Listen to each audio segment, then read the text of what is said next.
parole aux associations.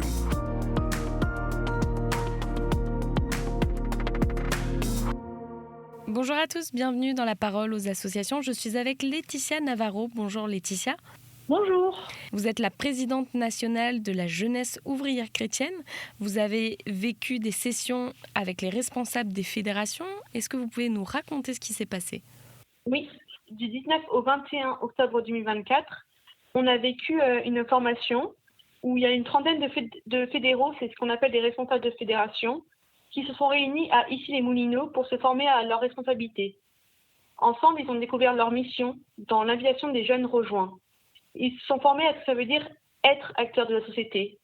En Petit Carrefour, ils ont aussi remis du sens et ils sont formés à leurs responsabilités spécifiques, qui peut être président, trésorier ou secrétaire général fédéral, ou bien la mission fédérale.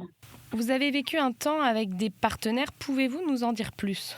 Oui, cette session, c'était la première fois où on invitait des partenaires à échanger avec nous lors d'une session de formation.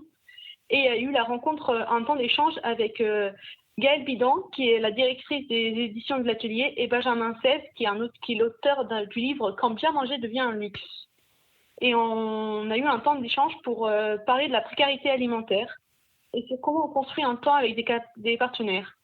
Ça a été un moment qui était très riche, où les jeunes ont pu s'exprimer pour la première fois pour certains.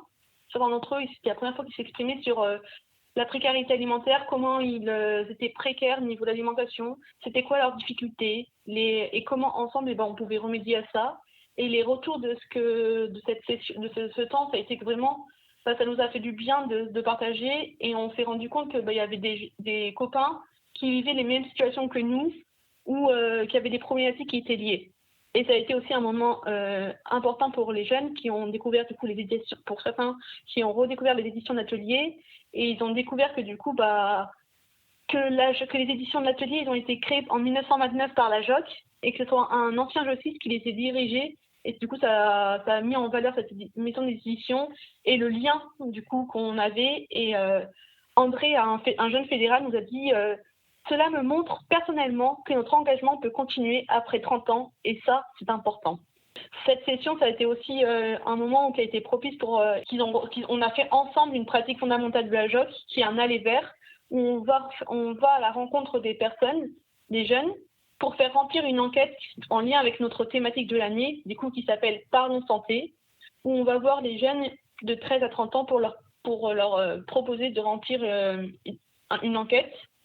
Et leur donner la parole sur un thème qui est la santé, où en ce moment c'est un sujet où on n'ose pas trop parler, c'est un peu un sujet tabou. Et nous justement, la JOC, on essaye de montrer que ça ne doit pas être un sujet tabou et qu'on doit oser en parler.